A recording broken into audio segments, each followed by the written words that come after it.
Yeah, but Nintendo doesn't matter anyways. Yeah. I'm double fisting Nintendo today.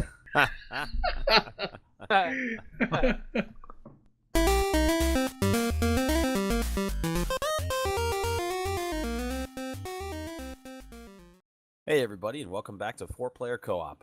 I'm Gladys, and with me as always are Cryptic Panther. Hey everybody. Doing work. What up? And Uberyoutuber. What's going on?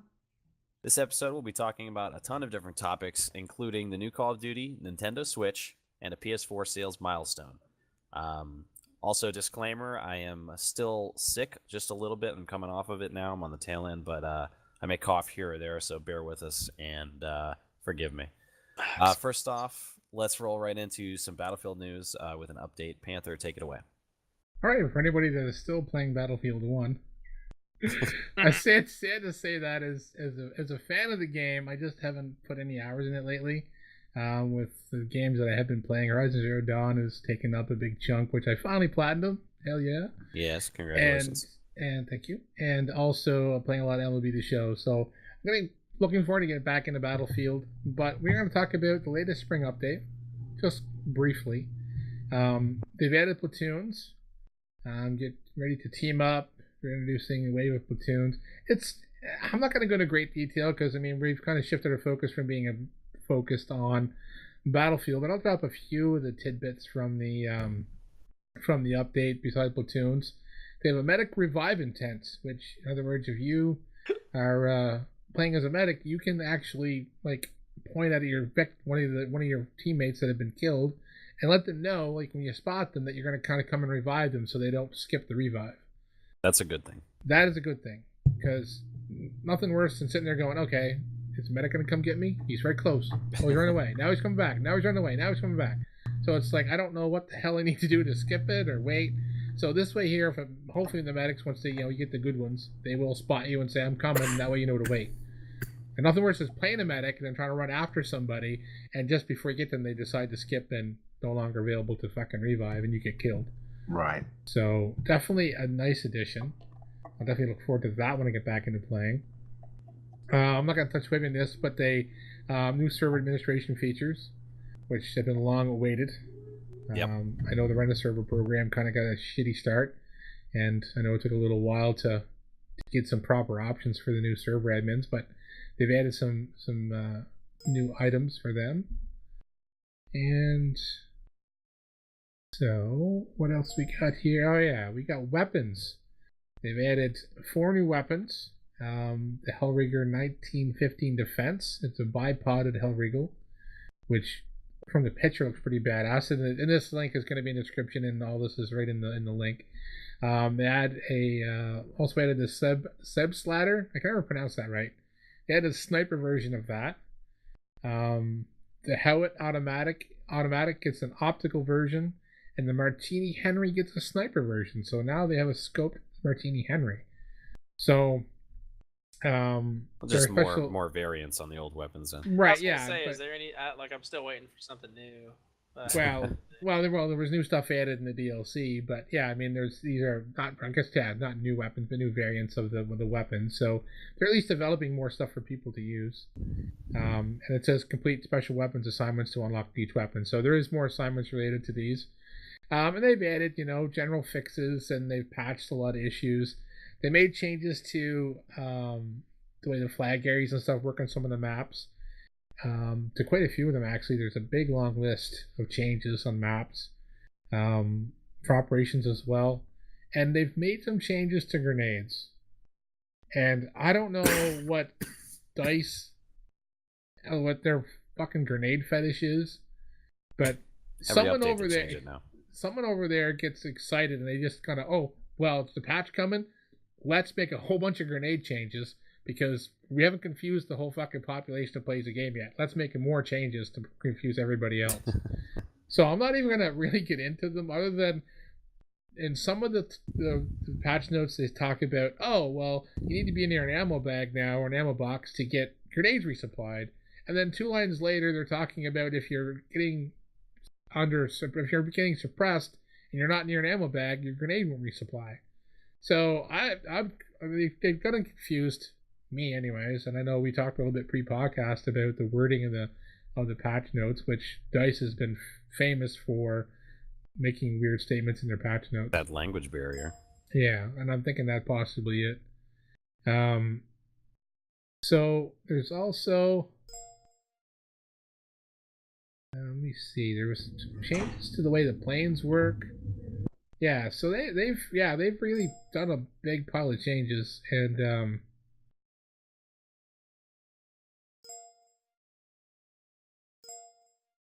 Yeah. well, we're having technical difficulties all over the place here. I think he's back. Are you back, Uber? I'm back. All right, okay, good. We'll continue on. All right, he dropped out for a second. Sorry. Yeah, sorry about that. I kind of get wrapped up in the drama going on here in real life. I'm talking about video games. TeamSpeak is chiming with our chat. Yeah. Yeah. So they made changes in netcode. Also, and I know there was an issue with the netcode after the patch. So, yeah, they made a lot of changes to the map. I mean, I'm gonna recommend everyone just to read through the patch notes because there was a ton of changes, a lot of good stuff, a lot of good. I don't think there's really too much in here, other than the grenade, fucking babble to really be negative about. Really, people are still, I know, pissed off about the metal system. They haven't changed that yet. And I know there's no assignment tab. No assignment tab that I've seen either. That's another thing that irritates me. To find out what assignments you have to complete and what you need to do is still, to me, is not a very easy path. It's like you got to go to your weapons and scroll through them to find pain in the ass dice fix it. And the only other topic to talk about on Battlefield, for anyone that is interested and anyone that plays in the CTE, which is the community test environment, there's a patch notes release for that. And I'm not going to cover them because it's only available as right now on PC. So if you're a console gamer, you can just read the notes for potential upcoming changes. There's a few YouTubers that actually do a lot of talk about upcoming patch notes and stuff, so you can probably find those somewhere online. But if you want to read the patch notes, they're listed in the description of this video, along with the spring update. Okay, so that's it for the Battlefield news. Moving on to the opposing franchise here, Call of Duty. First off, what did you guys think of the reveal trailer? They didn't really, show much. It's all cutscenes. Like and to me, even that didn't really look as good as Battlefield 1. I don't know if I'm gonna get hate on that or not. No, I agree. I mean, I was excited for the reveal trailer. I actually thought it was a little bit longer than what I expected. It was a full trailer, really. I was expecting a little bit of a tease, with the announcement. But we actually saw a decent amount of footage. It was all from the single-player campaign, I'm sure. Yeah. So we kind of got a glimpse of, a little bit of the story and where they're going to go with that. But they didn't give us too many details other than that. But since the reveal of the trailer, actually, more information has come out. So we know a few more things now. Work, did you want to say something about the trailer before I move on to some of the details? I gotta be honest, I didn't watch it. Okay. But reading through the articles and stuff about it, it looks interesting. I'm interested to see how they're going to do classes, if they're going to have vehicles. It sounds like they're trying to move more towards kind of what Battlefield's doing, but kind of try to stay unique in their own right. So I'm very curious. I'm very curious about it. That's what I got from it too. That they're moving. I don't know if they're moving completely away from the arcade feel, but a little bit. There's some definite things that are similar to Battlefield. Yeah. And I know there's one line that I can't find it now. It said you're no longer in the campaign. You're no longer the super soldier. You're kind of you're gonna start out. They say that.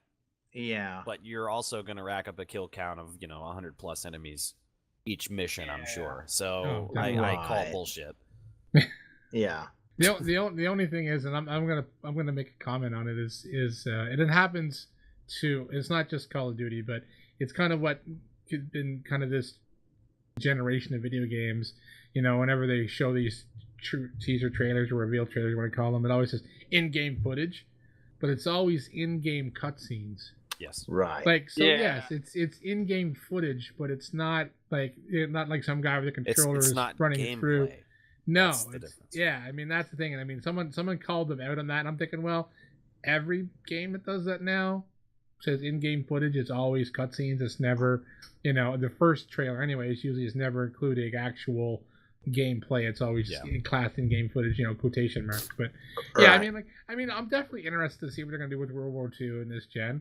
And I mean, like I said, we shit on COD here, but I mean, people shit on everything. So That's true. And I think Yeah. all of us have at one point played it, right?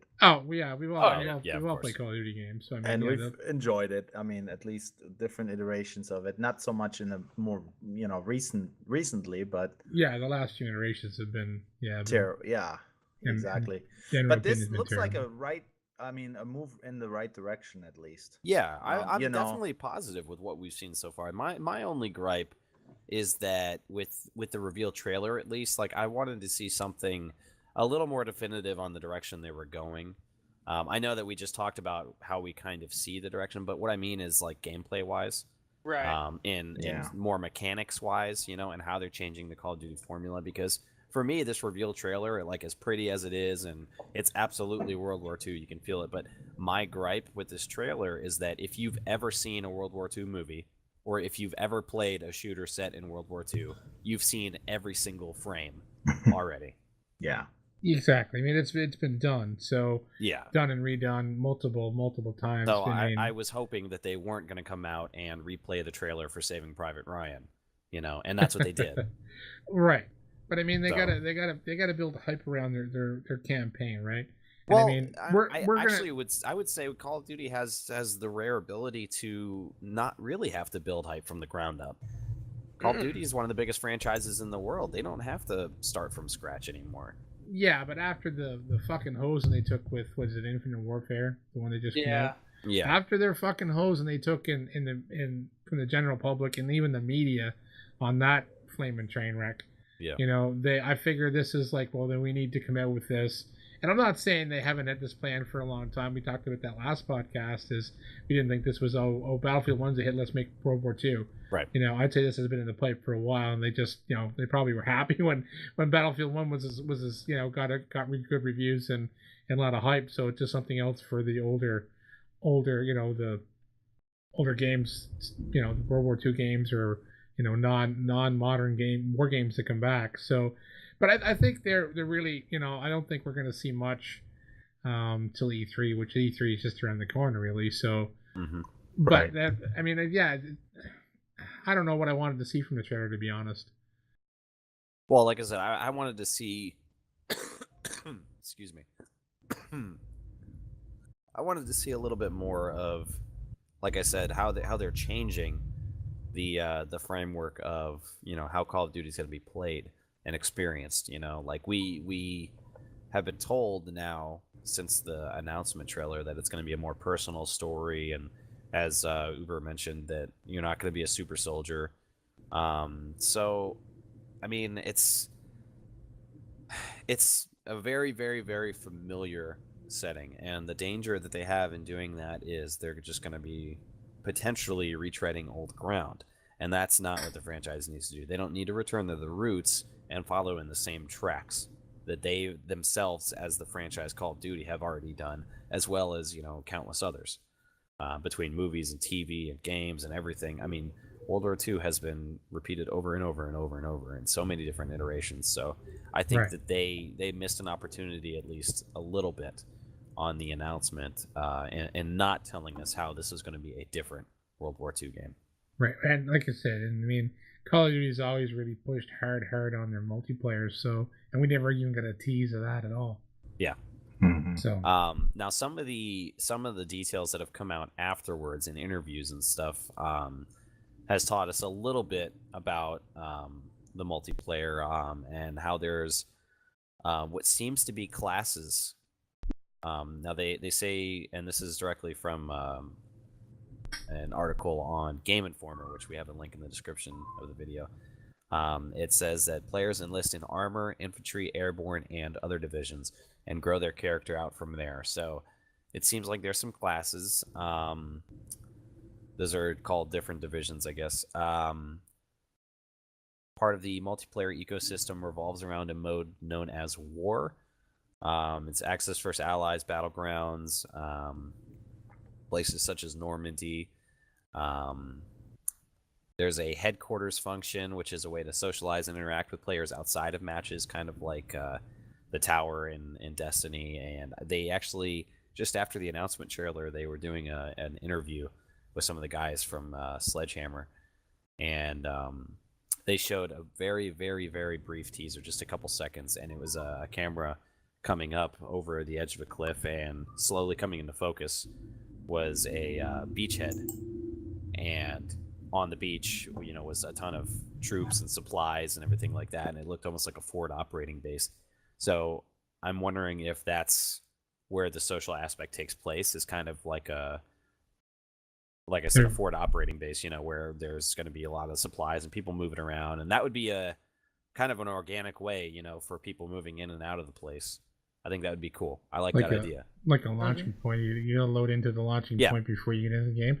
But yeah, I mean, if they're gonna make, if they're gonna make changes to the way their multiplayer is gonna be, I mean, that's definitely a smart way to go. I think it's, I think it definitely it's gonna add, something different than just, sitting in an empty lobby. The tower in Destiny was kind of a neat thing. So if they're gonna add something like that, if it's interesting, I said I'm still interested. I mean, they haven't shown me anything to go, oh, it's just another Twitch shooter where we're gonna camp in a corner type deal. So I'm still interested. I mean, the campaign, I want to see what the campaign is going to be, and I want to see some more information for sure. But it's definitely on the radar for sure to see what they got for us. Yeah.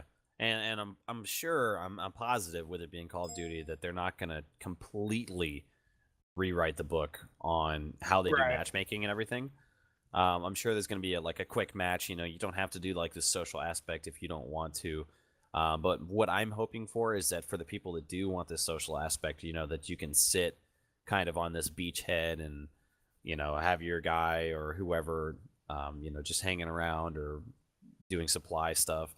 That you can grab people at random and kind of form a squad, and then you guys march off into the distance, and that's you joining a game. That would be kind of cool. Yeah. There's potential for sure. I mean, if that's what they're going to do, like I said, I'm interested.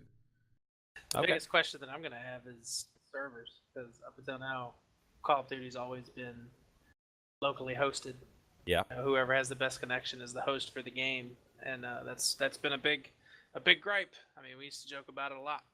At least I did in Modern Warfare 2, all right, who's got the host pro perk this round? You could always tell is the guy that you couldn't kill, running circles around everybody. So I'm very curious to see if they're going to stick with that, quote, infrastructure, or if they're even remotely talking about a dedicated server setup or anything like that. Yeah, I don't know. Yeah, more details I'm sure they're going to tell us at E3 and afterwards, but I hope so. I haven't seen anything that makes me want to not possibly get this game yet. Yeah, same here. Yeah. I'm cautiously optimistic. I think that's probably the best way I can put it. Yeah, agreed. I think we're all in the same boat. Yeah. Yep, same here. Okay. All right, so let's talk Horizon. So they did a pretty good sized patch, and I'm not going to go over the notes and stuff, but the biggest thing that they introduced was a lot of changes to the photo mode. They've given Aloy some different poses that she can do. They've added a thing where they'll make her look at the camera. Horizon, for those of you that listen and still haven't played that game, you're stupid. You should really just play it. It's awesome. But it's a beautiful game. The scenery in the game is flat out amazing, and there's some really, really good. It's not unlike No Man's Sky in that regard. There's some really cool screenshots coming out of both of those games right now. Yeah. I mean, No Man's Sky is pretty much a screenshot generator, but yeah, it really is. It's good, Guerrilla Games. They're very active on the subreddit. They listen, they watch their Twitter, they fix lots of stuff. Just can't say enough good things about this game. I hope they keep patching it. It's pretty DLC. Pretty cool. I mean, the photo mode was phenomenal to begin with. Mm-hmm. Right? Yeah, it was very thorough. a very I mean very deep, and then for them to add more stuff to it, because that kind of became a thing within the game. I got lost in photo mode for like probably an hour, Yeah. taking some screens and the different angles and stuff, and that's pretty neat that they're adding stuff like that to the game. That's not gonna probably not gonna make them any more money or anything like that, and it's just a nice thing for the community. Yeah, it's another thing for us to play around with. Yeah. I mean, yeah, I mean, even the one that came with it base. I mean, this patch I think comes out this week though. I don't think it's live yet. The patch comes out this week, I do Right. believe. Yeah, but yeah, I mean, I mean, the original photo mode, like the being able to change the time of day, and being able to turn the character on and off. I mean, those things are really cool because it gives you opportunity not just to have your Aloy in the screen. You can actually, full on just get scenery shots. And with this one here, the new patch, one of the ones people were happy about was you can hide her headgear. So if you don't if you like the outfit she's wearing, but don't like the headgear she wears, you can turn that off in photo mode, which is pretty cool. That's neat. And So- with the ability of using screenshots as your backdrop on your PlayStation now. Yeah. Exactly. I mean, it's like perfect for that. Yeah, You can make your own custom platinum theme background since Yeah. you're not Yeah, going to get the email. Since very few people seem to have gotten that email about for the platinum theme, and apparently there's a platinum avatar as well. I don't know if it's region locked. There were some comments on that on Reddit the other day. So there you go. Yeah, I don't know. All right. So let's move on to a semi-penis topic. Uber, talk to us about Nintendo. Hey, that was not discussed in pre-recording meetings.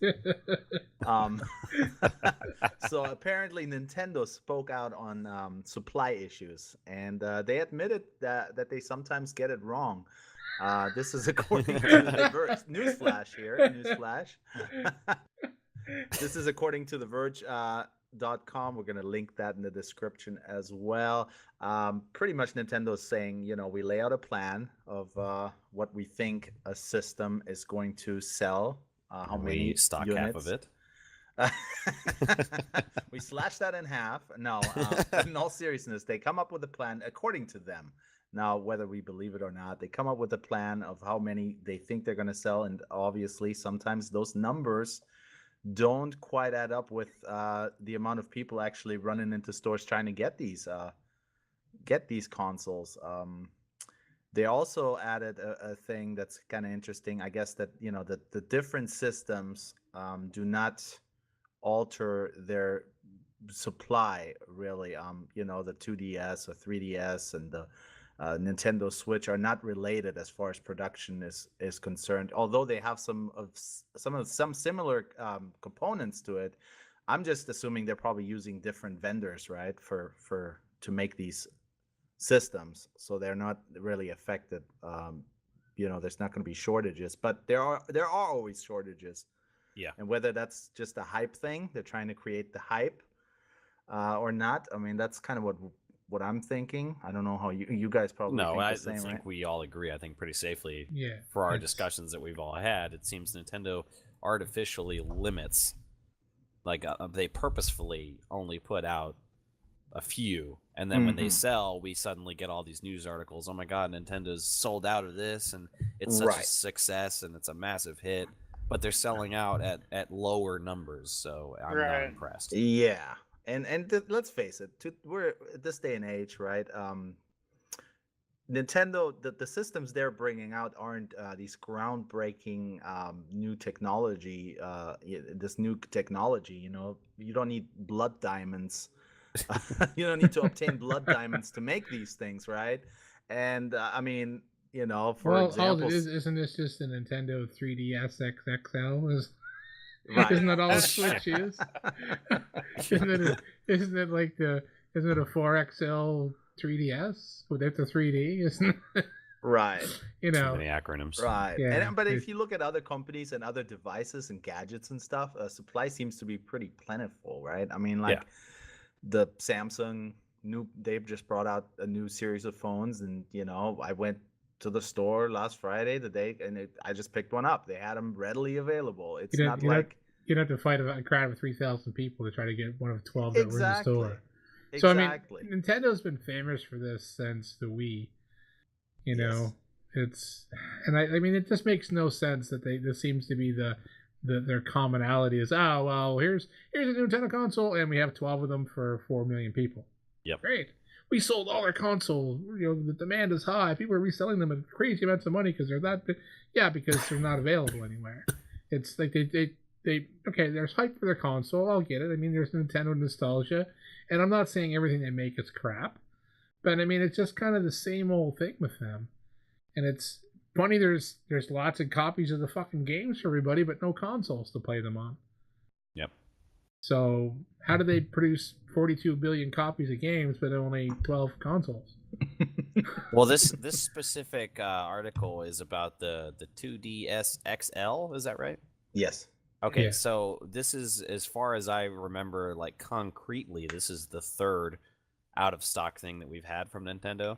The first being the NES Classic. throwback. Yep. And then the Switch, and now their new handheld, the 2DS XL. Is that even released yet? No. So they already have supply issues? Is that really? On the They're 2D? saying they're. No, It's the Switch. Oh, okay, that's yeah. just. They're saying that they're not going to have okay. supply issues with the 2DS XL. Sure. Right. Oh. Yeah, they're saying that they're going to look at demand. I don't and they don't believe expect them. to have the same problems. That's a bold statement, Cotton. Yeah, Yeah, it says we think we've estimated for Nintendo 2DS XL pretty well, and we're confident the consumer who wants to buy it on July 20th is going to be able to do that.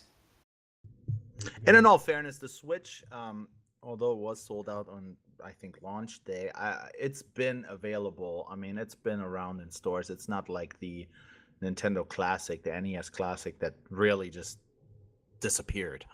Yeah. Yeah, I mean, yeah. There's been the console's been available, but it's always been, I mean, I don't know about like the local places around your place. My wife works at Walmart here. I mean, we live in a small city, so it's not like we have, the population of fucking California, of like San Diego or Oakland or New York, that shit, looking for the console. But still, they get so few here that as soon as they come in, people are on the phone like 1,000 times a day. Got a Switch, and like people are like scramming to get them. It's like, Jesus Christ, it's a Nintendo console. It's not a PS4. Right. Like, man, you guys are sure raring to get your disappointments today. Well, there is that. I mean, you almost get so wound up into the challenge of getting the thing. You get caught up into it, and then you finally get it, and you go, wow, what's all the hype about, I mean, And you realize there's only There- 2 games to play. there is that. Well, now there's 2 games. Now play. there's 2. That's the Yeah, second well, part of the let's talk about That- let's talk about that part of the Nintendo Uber. Yeah. You got your other topic here, Nintendo. Let's go back to back here. Yeah, it leads us right into the Mario Kart 8 Deluxe that just released. And according to Nintendo Today, it had a very successful launch on the Switch, selling 459,000 units on launch day, just in the US alone. Yeah, because Fastest everyone selling- else already tired of playing Zelda. Well, and that's kind of the thing, probably. I mean, fastest selling Mario Kart game ever. Obviously, I think I picked it up, but it is there is not much to play, and by now I think most people are done with Zelda, at least completed it once, maybe started it again. But I mean, everybody's ready for another title.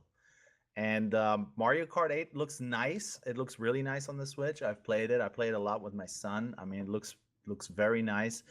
But I mean, I also had it on the Wii U, and it's the same game, So after your initial, okay, now we can play it on the Switch, hype, you kind of, you play your courses, your tournaments and stuff, and then you kind of, I don't know, I'm almost done with it at this point, Wow. As much fun as it is. Wait, so Online this cool. is actually a re-release then? Yes. Oh, this Yes. isn't even a new No, this is a a deluxe remaster. version of the Wii U So, Mario Kart. A remaster then. Correct. Wow, Nintendo. Jesus. I think that's our penis topic right there. They couldn't even develop a new game for their consoles. They just remastered one. Yeah, Like, man. their second major launch title is a fucking remaster. Wow. That But is it pretty looks sad. beautiful. It is fun. Yeah, well, I enjoy playing it with my son. I mean, it is I'm not what gonna. it I'm is. not but- gonna. I'm not begrudging anyone that likes the game. I mean, Mario Kart games. Remember when I played them back in the fucking century ago? They were fun. But yeah, I mean, wow. I thought it was a whole new Mario. For I actually did as Switch. well. Until I just realized that when I asked it. Wow. Yeah, and it also states it in this Nintendo Today article. It said they didn't expect it to be a huge success considering it was released on the Wii U previously. Yeah, but no one bought a Wii U though. Yeah, I mean you know what? That's how they that's got a away with factor, that. too. There are people, there's a lot of people that skipped the Wii U system altogether. Yeah. That never got to play Mario Kart 8, and it is a great game. I mean, it was when it came out on the Wii U. It was probably for sure one of their best games on that console. They I had know. 6 games, didn't they? Well, but it's nice. Mario Kart 9 obviously would have been nice on the Switch to just come out with a brand new title, but for now, this does the job. It's good. Okay. It's fun. When do we say too many Mario Karts? Like, what's the number that we have? to hit? 57. I'm just curious. Like, at They're, what they're, point they're, it's, will you well, go just to the looking store? at this. It's Mario Kart. They're trying to make sure they keep up with the Fast and Furious franchise. Right. They're True. like, shit, how many franchises Fast and Furious? We gotta No, have but- more Mario Karts. But Uber, at what point will you go to the store and see Mario Kart and say, you know what? I just don't think so this time. Unless, What unless- number do they have to get up for you to not buy it? Because 8 is already laughable to me, and I'm like, no, dude. Well, There's no at way. this point, it's just a franchise, and I know they don't come out with it every year, but it's like Madden. I look at it every year, and I go, okay. I mean, I don't know if they improved too many things since last year, but I'll pick it up. Mario Kart doesn't come out every year, so every time it does come out, it's most likely going to be on a new console. So there is, I already can't believe that there's 8 though. You're right. I honestly skipped 1 through 7. Well, 2 through 7. That's what I'm saying. This is pretty much just the second one I've played, so I'm still happy about it. It's only the second one really I've played. I didn't know there was 2, 3, 4, 5, 6, and 7. It's like, shit, I've been asleep all these fucking years. What the hell? Yeah. All right, well, let's move it on. Panther, talk funny. to us about gangbangs. Gangbangs. Well, there's this event where everybody gets together and takes their clothes off. No. We're talking about gang beasts. Gang beasts. Gang beasts. Yeah. So, gang beast developer parity clause means we cannot commit to Xbox One release. So, there's a parity clause Microsoft has for their indie games, and if anyone doesn't know what gang beast is, you must be living under a rock, because there's been a ton of videos online. It's on PC now. I don't know what's called the early release or beta or whatever it is on PC, but it's been on PC for quite a while, and it is coming to PS4 very soon. I don't think there's a concrete date as of yet. The alpha program ended the end of Q2 of this year, so they're pushing to get it out on console very soon. But what the parity clause is on Microsoft, and I'm trying to find the exact quote in this article.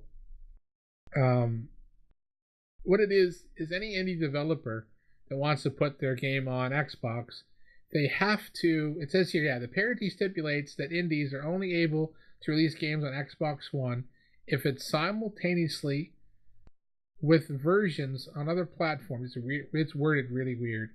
Is exclusive or temporary for Xbox One, or comes with exclusive content to ensure the Xbox One's queue stands out from other releases before it. So in other words, if it's not going to be coming out on Xbox One for a limited time first, like exclusively on Xbox One for like a month or 2 months or whatever the stipulation is, or when it comes in on Xbox One, it has extra stuff.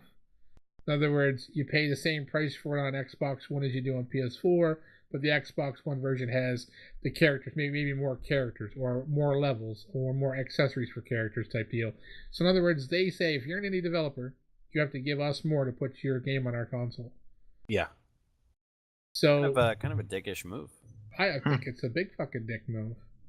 I mean, they're the ones that come out whenever whenever the next generation of games console was launched, saying how they're going to support all these indie developers. Yeah. And this big indie. They're even going to do like early access games, and they pushed hard like the EA Access and like big platform for indie developers to develop on openly, and like, and now, oh yeah, but if you want to develop on Xbox One, you got to give us more than anybody else. That's fucking shitty. I don't like that. I think it's really bad. I think that's bad marketing because I never heard of this until now. Right. So this, it's like, wow. They really force indie developers to already go, like, the indie developers. Some of them are really small studios, so now they have to dedicate some extra time and effort into developing extra stuff just for Xbox. Yeah. I agree. Bad all around. Pretty shitty. It's bad for ball.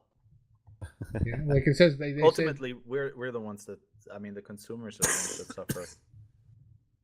Well, anyone that bought an Xbox One already suffering. So I knew it was coming. Yeah, I knew that was coming too. I teed it up like for in the article, like the fellow says, we have Xbox One dev kits and we love to do Xbox One, but because of the parity exemption stuff, it doesn't feel like we can prioritize it. So they're basically handcuffed this small developer to say, oh, well, we want to be on your console. They're developing the game for console. It's coming to PS4, so it's not like they have to port it just for Xbox. They're already putting it on PS4. They're already dedicated to PS4. Because I know there is like an early access or beta version now, because the PlayStation Access people from the UK actually done a little gameplay video on PS4 already. So there is a playable version on PS4 right now. So Xbox to me is basically losing out. They're going to lose those sales. Mm-hmm. Yeah. But how many sales come from those small indie developers like that? Well, this game. I'm not taking this game individually, but there's other games. They even go on to say about how some of the games that have been on, and have been indie titles have had extra stuff on Xbox One. There's actually some mention of it in the article. Yeah. It's going to be like the description for anyone who wants to read through it. So, and he said he says he's even keen to bring it to the fucking Switch. So it's not like they're wanting to develop for one, right, for one console only. So in other words, yeah. So it's kind of weird. It all adds up. It all adds up. It does. How many other indie developers have been told by Xbox or Microsoft being called to say, hey, you want to be on our console, you got to give us more free stuff. Yeah, it's like how many other indie developers have this is delayed games or caused them to change focus or made a subpar game for everybody else because Microsoft wanted an extra fucking map or character or set of boots or exactly. I think it's bad business. Yeah, next thing you know, those indie developers are just PS Plus games. Mm-hmm. Yeah, exactly. There's too many of those now. That's why we have such an influx of these fucking games. So I think so. Like you said, a lot of us here on this podcast, anyways, and we generally kind of go, look at those titles. But there's people generally, like I do read a lot of the comments on the subreddits and stuff. Some people, yes, are negative, go, more fucking indie crap and whatever else. But there is a group of people, and I'm not saying how large they are because it's a pretty small sample size I'm talking about. But there is people excited for some of these titles. Right. It's great for the consumers. And let's face, okay, we may be able to afford, most of the new releases that come out that we want to play, but there's kids out there with PS4s that, don't have $60 to spend on a new game every month. And at least there is something to play. And for maybe there's 10 crappy indie games, but you might stumble across 2 or 3 good ones that you're actually going to get some hours out of. And I think for the kids and stuff and people that don't want to spend too much money on games, there's some decent stuff out there. It's good for the consumer. So for them to kind of, they're limiting themselves. Microsoft is, I think. Yeah. I don't think it's a good move. No. And if you look at the console exclusive, for this year on Xbox One, that's really telling. Right. So it's I don't like it. To me, it's just another mistake by Xbox, Microsoft. Yep, another stumble. All right, so moving on. Actually, some news that it's interesting to me here. I'm going to take this topic. God of War 4. So there was a tweet put out. As a lot of you probably already know, God of War 4 is going to be taking place in a completely different era. We're going to be around the time of the Vikings, where we thought, based on the original information released in videos and gameplay, that it was during the time of the Vikings. It actually has been confirmed by a developer that it takes place well before the first Vikings. And so he does not see them appearing. That was a tweet from Corey Barlog, who is the creative director at Sony Santa Monica. So yeah, interesting. Before the Vikings, but there's absolutely the Viking. There's no mistaking the era that we're in.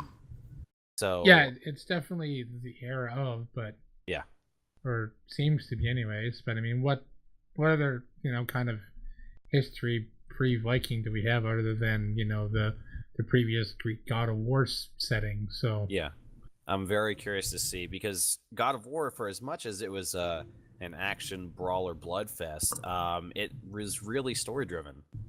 Yeah. So Mhm. I'm very Absolutely. excited to see where they take us.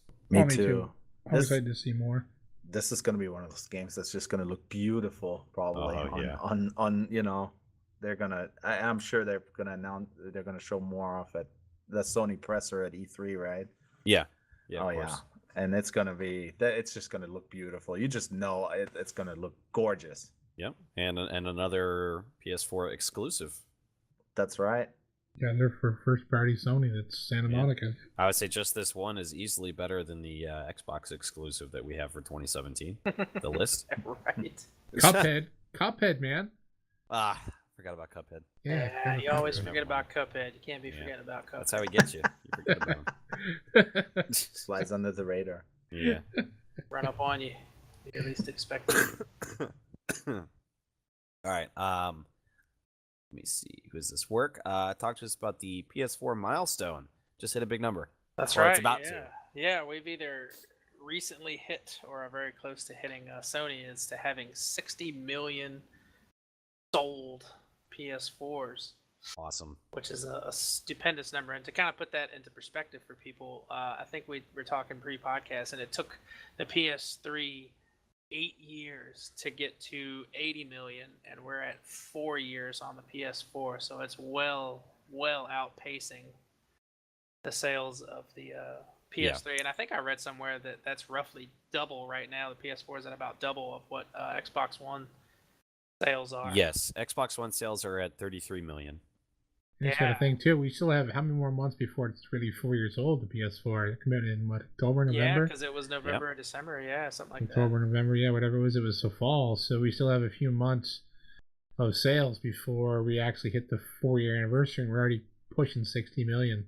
Absolutely. And that's not shipped. I mean, that's yeah, that's infamous, the units infamous, like checked out, yeah. bought and paid for. In yeah, home. yeah, 60 million install Which is base. crazy.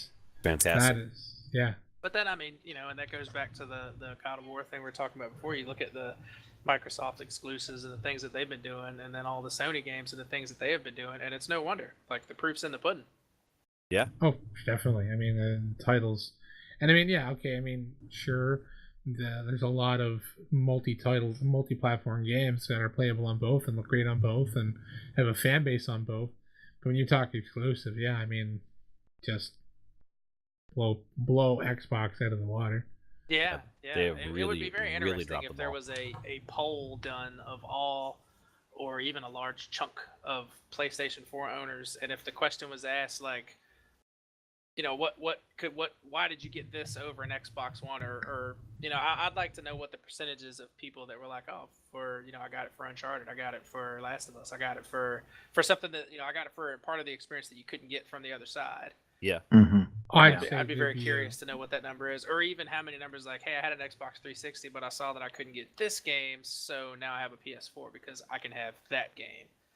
Well, here's a small sample. Is if you go on some of the subreddits for some of the exclusive games, like if you go on The Last of Us, or if you go on Horizon, or even MLB The Show. I mean, even though it's a bit of a train wreck still, the amount of people that comment saying, "Oh man, I bought the PS4 just to play this game," or oh, it's not coming to PC. I guess I'm buying a PS4 to play this game. There's a like, I mean, that's a small sample size, but yes, I see it not say every day, but there's quite a few posts and comments and a lot of the threads on Reddit and other websites based on gaming that are not Sony based. Like third party, like if you go to IGN and The Verge and you go to like Game Info website, you see comments from a lot of their user base and fan base and say, I picked up a PS4 just to play this game.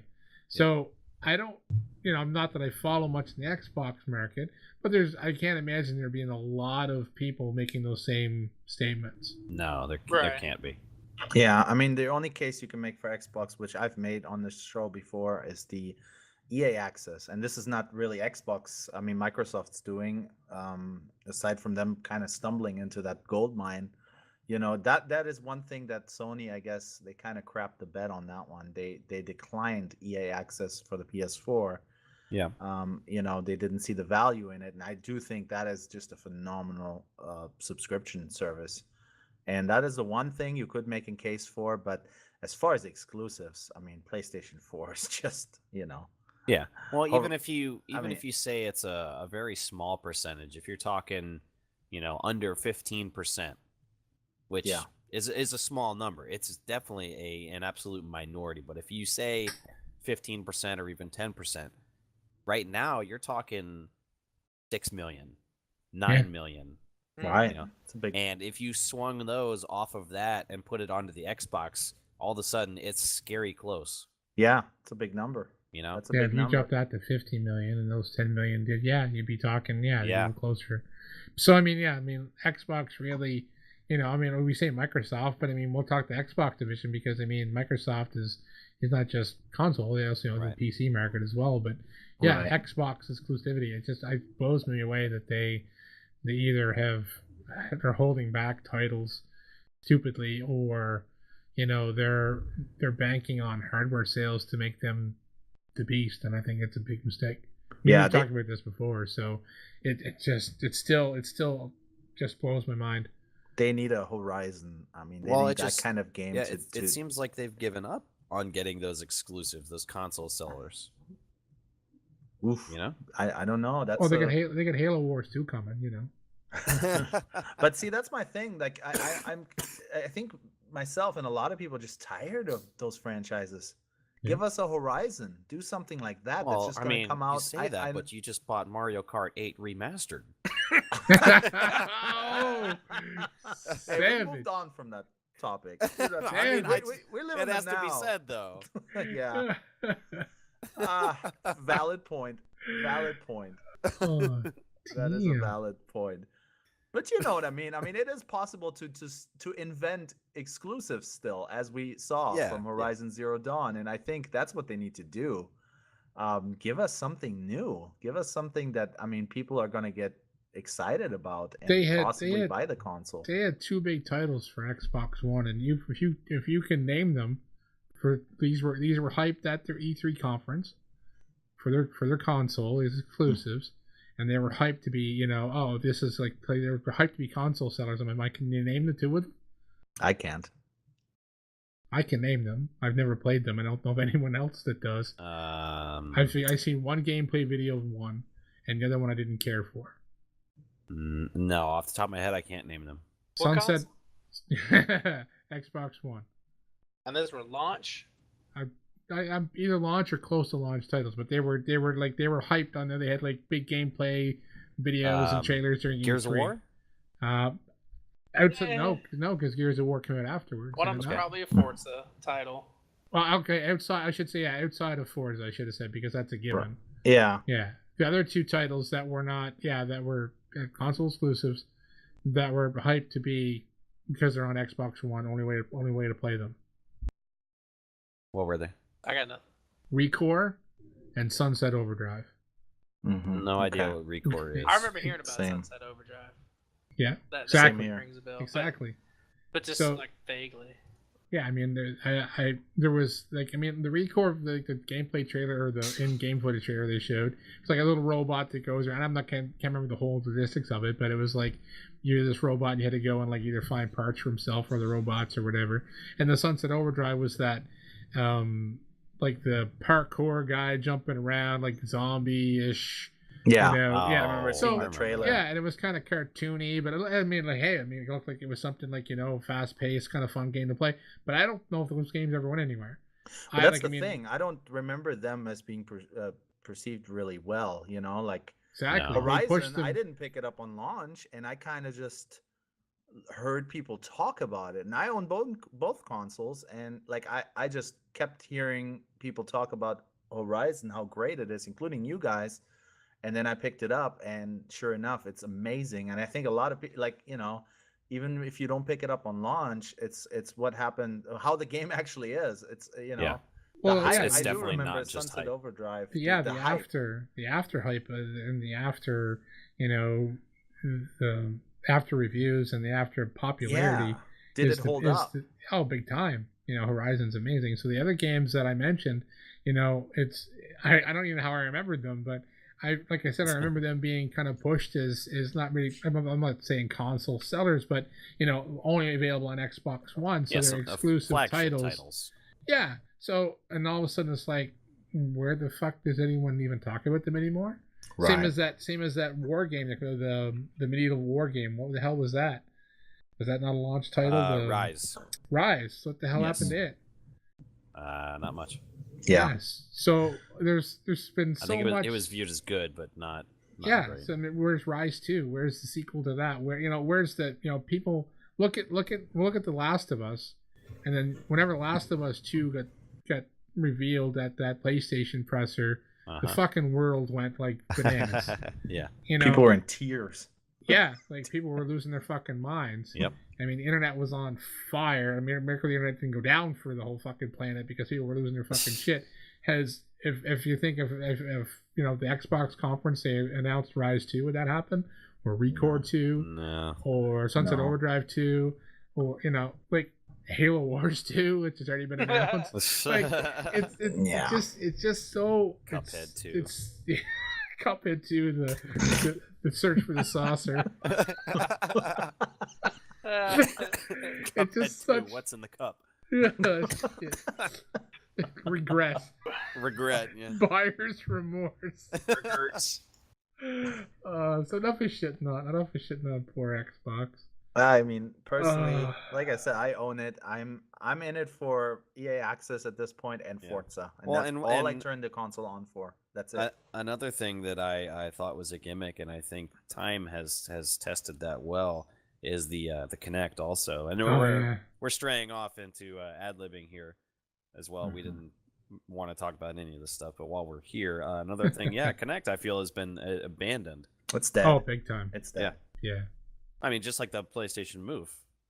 Well, the Move got the resurgence because of VR With now. the VR. Yeah. Well, But still, it's not being marketed as Move, though. It's part of the VR deal. But yeah, I know what you mean. Yeah, they've totally abandoned those for as being attached to the console. Oh, for sure. It was a smart move. Oh yeah, my I think so gosh. too. Remember Because when they were couldn't playing on the buy- gimmick of the Wii. Yeah. Yep. Remember That's when you right. couldn't buy a Xbox One without a Kinect? Yeah. Yeah. Yeah. It used to turn on and watch. It's fucking Big Brother, man. Yeah.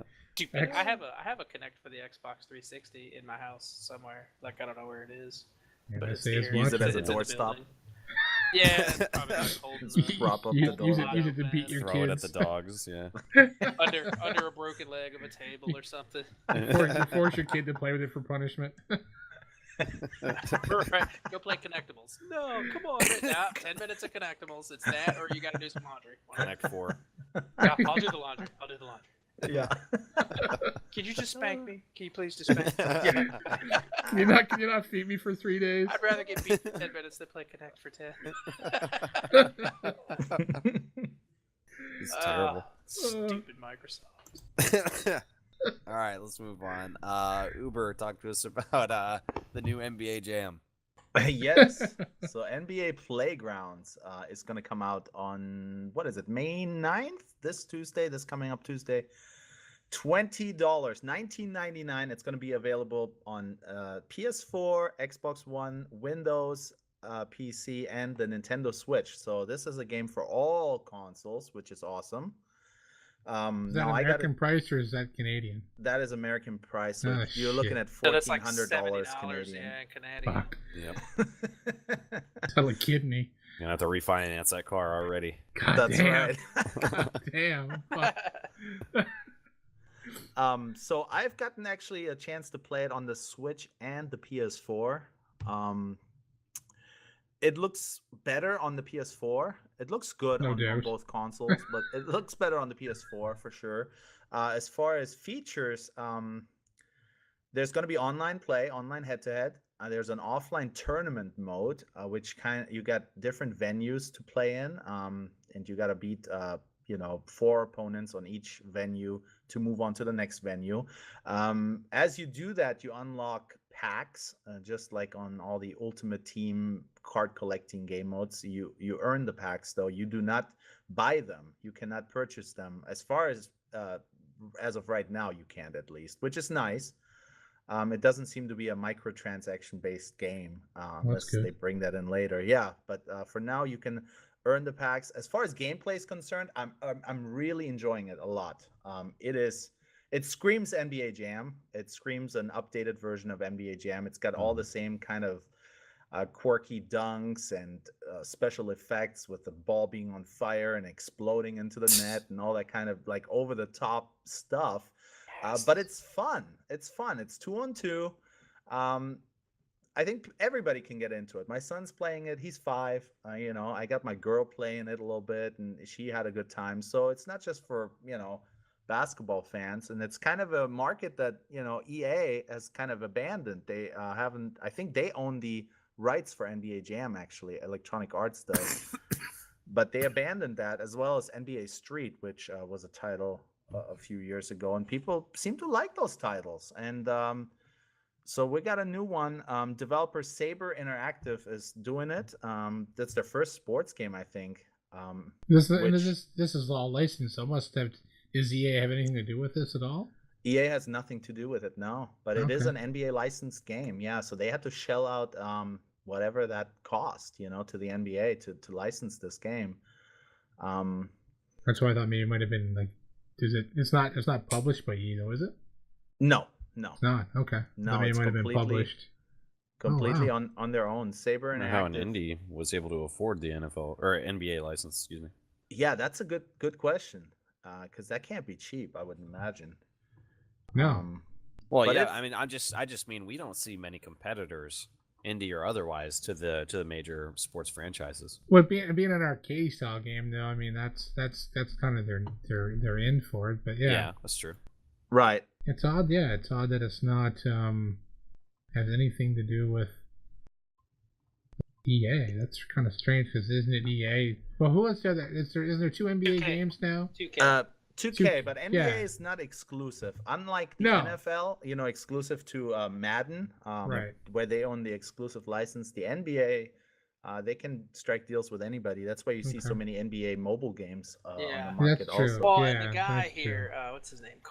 Matthew Kark? Tim Yeah. Matthew Kark.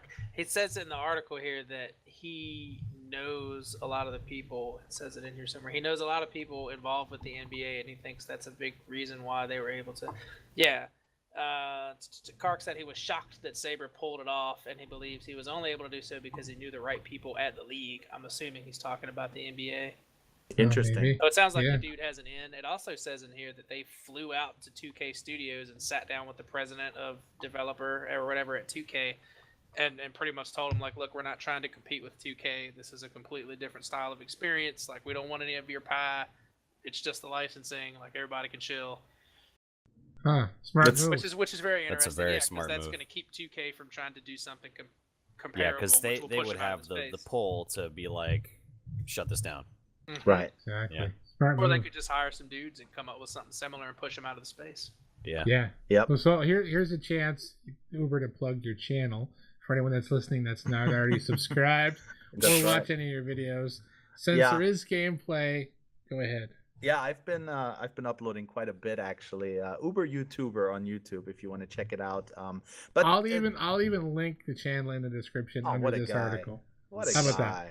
How about that? It's a great title for the Switch, though. Let me just touch Just like on that. disclaimer, you're probably gonna see some Nintendo videos on there. So Yeah, I have been uploading a lot from it, from the Switch. So that's kind of my main account right now because I wanted to see. That's honestly the most I've picked up the Switch since I've got really, I was really into Zelda, and then I hopped on Horizon Zero Dawn, and then I kind of said, okay, no more Zelda for me. So this is the most I've turned on the Switch console actually in a long time. I've been playing it on the Switch, and that's kind of a nice title to play on the Switch because you can play offline. Now I'll note that there is um, no online capability as of the launch date for the Switch. They're supposed to patch that within a few days, from what I've heard. But on Xbox One and PS4, you will be able to play it online. Cool. Yeah. Nice. yeah, that'd be cool. I got the new, what was it, NBA Jam Tournament Edition or something. I got it, but nobody was playing it. Eh. And it Okay. just wasn't fun enough with me in school playing it like old school on the couch. It wasn't fun enough to keep going. Right. Yeah. All right. Let's move on then. Panther talked to us about Darksiders 3. So I don't know how many people are familiar with the franchise. Darksiders. I mean, it's kind of a God of War, bit of a clone, I guess, is kind of how a lot of people class it, and we pre-podcast kind of labeled it as that. So the first article that I seen on this was leaked, and I mean, in this day and age, I don't think there's really technically leaks anymore that are actually, oh my God, someone stole our information and leaked it, because I think studios release this stuff to and so that it gainers a little bit more hype and excitement, or ooh, self-leaked, I shouldn't be looking at that because it's not really, official yet, I think it's fabricated hype, to be honest. But shortly after this article came out, I think it was a day or two later, that actually IGN had the first look at the trailer. So a 2-day leak, even if you want to call it that, I guess. So Darksiders 3, this one here, you play as Fury, mage who must rely on her whip and magic to restore the balance between good and evil on Earth. So the first Darksiders series, which has been remastered for PS4, you played as I can't remember Death in the first one, and then War. Yeah. War in the second one, which I haven't played yet, but I do have it on PS4 because it was in the Humble bundle for PlayStation 4. It's a lot of fun. Yeah, so they remastered the original, so it's available PS4 now, which I have, and they have also, I guess Darksiders 2 wasn't remastered because it was available on PS4 when it came out. So now they're launching 3, and I'm just trying to read through the article. This is due out in 2018, so it's not a this year title as of right now. I don't think there's an official release date, and there's probably more information. But what I'm going to do, there's 2 links. There's a link about the supposed leak, and there's also a link with some screenshots and video. IGN is a trailer. I'm going to link that as well for anyone looking for more information on it. So it so far it's only like in-game footage, like we spoke earlier. It's like cutscene type stuff. Mm-hmm. But the screenshots look like I don't know if they're all the screenshots are probably from cutscenes as well. But it does look good. It's got the main character. She looks a little cartoony in the face, which is, I don't know, it's just a couple of cutscenes that I watched in the reveal trailer.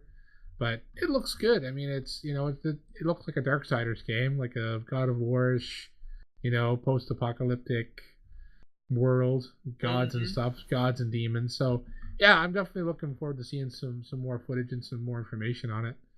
But yeah, as of right now, I don't know if there's an official release date on it, other than in the leaked article it says 2018. So, but there's been lots of stuff in the description for you guys to check out. Yeah, playing links. Darksiders 3. Okay. Moving on to something I've been itching to talk about for the last couple of podcasts, actually. One of my current favorite games that I've been playing, Dead by Daylight, is arriving on Xbox and PS4 on June 20th for the appreciative price tag of $29.99. I'm happy to see that that's not a very high price. Yeah, I definitely like to see some games come out that aren't pushing the $60 US, $80 Canadian market. Yeah, I appreciate it. So currently this is PC only. I've been playing this game for a while. I think I've got something like 30 hours in on it. Is it It's is it early access or is it full release on? no, it's full. Okay, all right. Now I they wasn't are sure. obviously still constantly developing it and adding features and DLC and whatnot. But I'm excited because I feel like this is going to translate really well to console, and it's going to differ enough from the upcoming Friday the 13th game that it'll still have its own identity. Um, One thing that's big in this game, like the biggest difference between this and Friday the 13th, is communication. In this particular game, you cannot communicate in any way with any other survivors. So in this, it's 4 survivors on a map versus 1 killer. Um, you're randomly dropped into the map. There's generators that are randomly placed each time you play, so you have to find them, start the generators up, and then make it through an exit gate. All the while, there will be a killer running around the map, hunting you guys down and trying to kill you and setting traps and everything. So it's a visceral, terrifying experience, and a very there's a solitude element to it because, like I said, you can't communicate. So I'm a huge fan of this game. I'm excited for it to come out on console, and for $29.99, I think it's a good deal. Yeah, it puts it in a market area where the people can pick it up without worrying about spending the big title. So Yeah. do you have gameplay up on your channel of this? I take it. I do actually. Yeah, I had put up a video a couple weeks back, and I actually just finished another one and haven't uploaded it yet, but that'll be going up pretty soon. Okay, so I'll link the previous video underneath this article in the. Okay. Yeah, so if anyone wants to check out some gameplay, I imagine there's a lot of other videos out there, but if you're looking to watch Baker play, there's definitely going to be a link to his channel in the description for this game. And I'm looking forward to see when it comes out to what it's all about. This and Friday the 13th are definitely going to be something to look forward to playing, I think, with friends. Yeah. My question on this is console going to be the same thing? You just dropped in with random people, or can you team up? I wonder. No, and on the PC you can play with friends. Okay. I didn't make that distinction. Okay. You can. Right. There's a mode called Survive with Friends. Okay. So you can load into a game with them. Now on PC you have the advantage of currently, kind of bypassing the non-communication thing, because if you use TeamSpeak or whatever communication that you want, like outside, as a third-party source, you can do that. Mm-hmm. But I'm sure So- you could do that on the PS4 as well, being Yeah, a party you and do stuff, party right? chat as well. Yeah, Yeah. invite. Yeah, okay. I just didn't know if it was like if you get dropped in, like if anyone remember playing the game Journey back in the day, Yes. where you play online, all of a sudden you're playing online, all of a sudden you meet up with someone, and it's like you don't know who they are. There's no way to figure out who the person is. Yeah. You go along and play, and you meet up with characters, and you gotta communicate only by pressing the button to make your character like sing, I guess, and go from there to get someone to follow you type deal. So I didn't know if that was the case where you dropped in, you couldn't see their name, had no way of knowing who the hell you're playing Well, with. 'Cause, like, that definitely. No. As this one, Okay. as you load the game, you find a lobby first, and then once you get to the lobby, the loading screen where everybody chooses like their loadouts and what items they want to carry in that they've unlocked. You guys are standing around a campfire. Okay. So you see there's different characters that you can play as, and they get different perks. So you'll see what characters the other survivors are. You'll see their name overhead. And you can't see what items they pick, but there's like a minute timer that counts down until you all can hit ready to go beforehand. And if everybody readies up, then the match will start. But you have a minute to change your loadout and different stuff. So you'll be able to see who's in the game. Okay. If it Alright. mirrors the PC game directly, but once you're in the actual game itself, there's no map to try to find each other. There's no Oh wow. emotes or anything Awesome. like that. It's very, very dark. So you can't see each other easily. You get points for working together, so they do reward team play. You But can it's- fuck over your teammates, though, can't you? You can, because if you're getting chased by the killer and some guy's trying to hide, like I have this happen to me regularly, and I spitefully do it to some other people as well. So yeah, you can lead the killer right to another person if you know where they're at. Okay. But it's also extremely tense because how the killer gets you is he'll hit you, knock you down, and then he'll pick you up and put you on his shoulder. He'll walk you over to this meat hook to where that's where he's going to sacrifice you, and he hangs you on the meat hook. Now, there's a timer that counts down before you die, and somebody can lift you off the meat hook, and that happens very quickly. So like they can come by and save you, and they get points for that, so it's rewarded. Okay.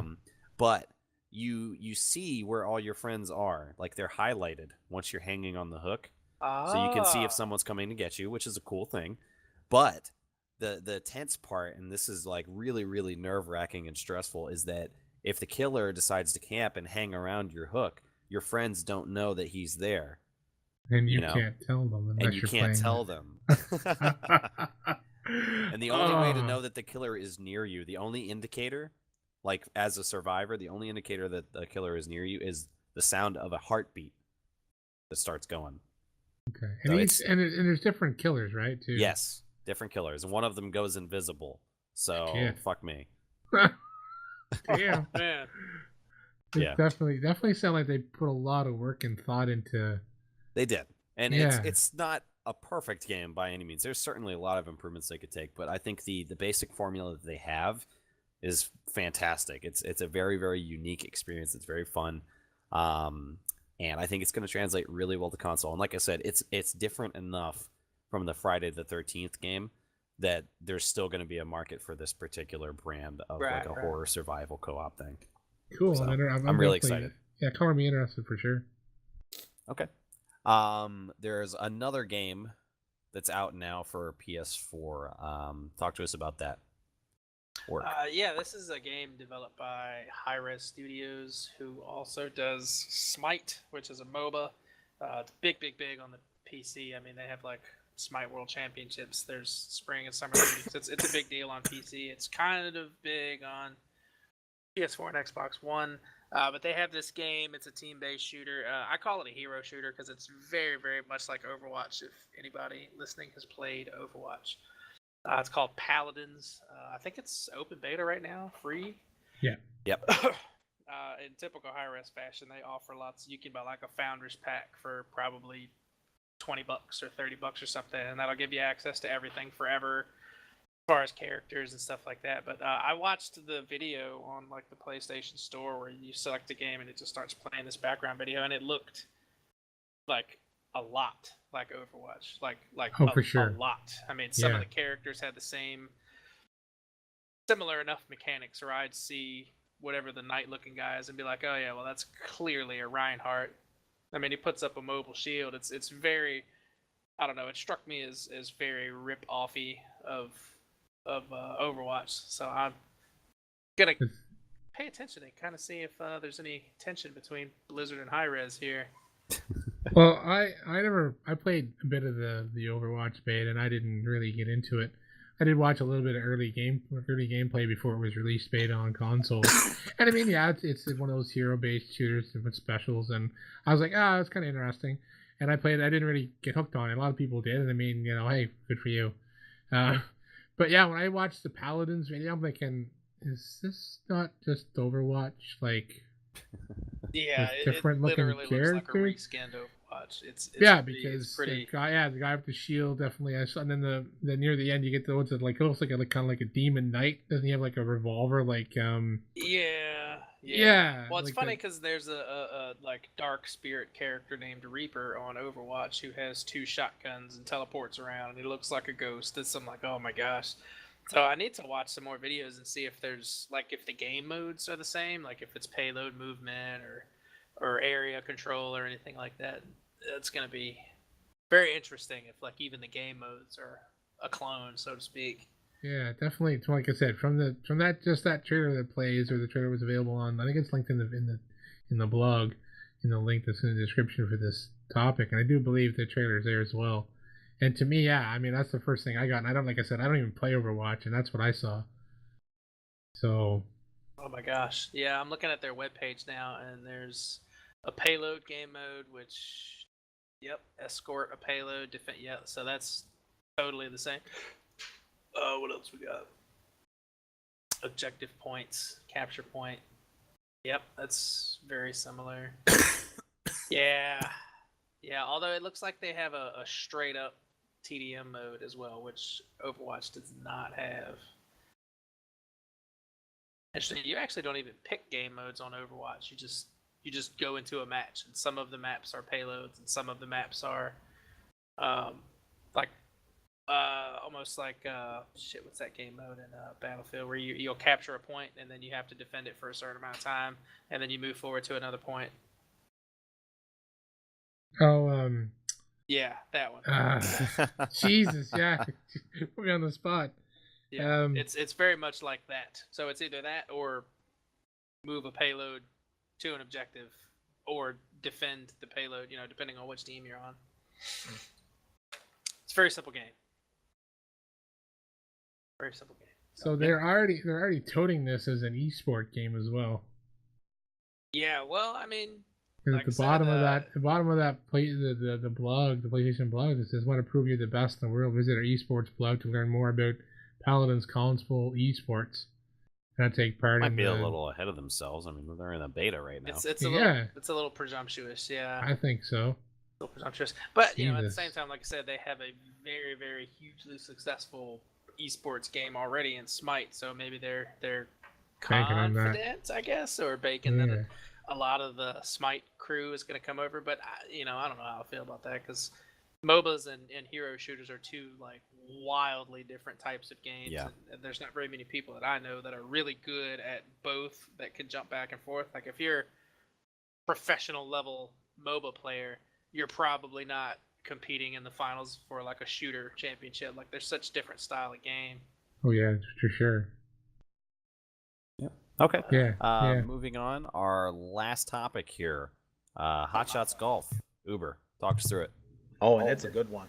Hot shots. That's the kind of topic we want to end the show on. End it on a high note.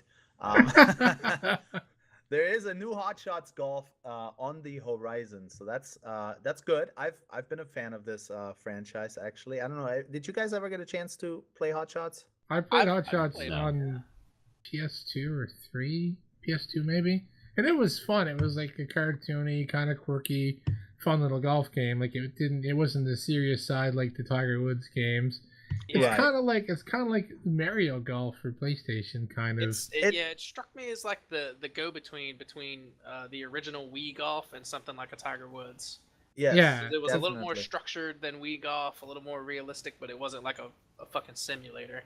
Yeah, No. that's a good way to put it, actually, because the gameplay is very solid. Very solid. It is Yeah. cartoony. I mean, they almost look like those Mii characters from the Nintendo, but gameplay wise it's really good, and it looks like they opened up the courses now in this version, this newest iteration. It says in this article, we're going to link it obviously in the description, it's going to come out in Japan on August 31st of this year. It's going to be available for 5,900 yen, which I just did the conversion here. It seems to be like a fully fleshed full retail price. 5,900 yen is about $53 US dollars. So I'm imagining that's, they're probably going to sell it for $60, which I'm a little disappointed in that. I was kind of hoping it, would fall into that $30 range. Yeah, me too. And looking at this article here, the comments, there's a person that commented, and I can't verify this, but this guy said, I just pre-ordered on PSN in the US, and it says it's playable on August 29th of this year. So perhaps it's going to come out right around the same time in Japan as it will here in North America. The only thing that worries me about that being a fully priced $60 title and coming out at the end of August, that's kind of when all the sports games come out, right? When you got the Maddens and you got the 2Ks right around the corner, you got the FIFA coming out. This game might just get swallowed up by all the big titles, especially at that price tag. But it does look fun. There is a trailer up here. I would advise you mute it before you play it. Oh yeah. Because that music will just absolutely destroy Oh, that's your total like soul. Hello Kitty Japanese. Like, Well, man. it's developed by a Japanese developer. It goes by a different name in Japan. It's not called Hot Shots Golf in Japan. It goes by an actual whole different title name in Japan. It always has. Okay, gotcha. Yeah, because the name, I can't remember what the name of it is. It's not in this article, I don't believe. But I was reading another article. I wish I'd have remembered to link it in the doc for everybody. But There were some people talking that they've read some more information, and I couldn't seem to find it. They were kind of commenting. There was no article linked. And they're saying that it looks like there's going to be a lot of microtransactions, and a lot of people are saying they've kind of gone more to the anime type characters. So I'm definitely was excited when I first seen Hot Shots Golf, because I remember how much fun I had playing it back in the day. And I'm thinking, oh well, there's not really a golf game that I'm on console right now to play. Like, there's a lot of mini golf games kicking around on PC and stuff. And there was that one, the Golf Club. Yeah, that came out, and it didn't get the greatest reviews, but there is a Golf Club 2 coming. I've seen an announcement trailer for it. Yes. Excited for that. I'm like to see what comes, because I said I would like to have a good golf game on the PS4. I know some people don't care for golf, but I always had fun playing. I played a lot of Tiger Woods golf back in the day. Like, I mean, I played that every year it came out for a few years. I was playing on 360, and I played a lot of Mario Golf back in the day. I used to actually golf in real life quite a bit. So, I mean, I don't watch it, but I play it, you know. Yeah. So, I mean, definitely interested to see what they do with this title. I hope when it comes a little closer to release, we get a little bit more information on the U.S. side. Absolutely. There's also a special edition version of it coming out, and it's retailing for 9,200 yen, which is pushing $100 US, so right around $90 US. So yeah. Does it come with a Japanese sex doll? Holy fuck. I guess it comes with a few extra courses, as well as some costumes and things like that. So that might be the microtransaction stuff you're talking about. You know, they're probably going to give you some stuff that you can, you know, either get by paying an extra $40, or you're going to buy whatever they're going to have, packs, or, you know, you just buy these costumes on their own.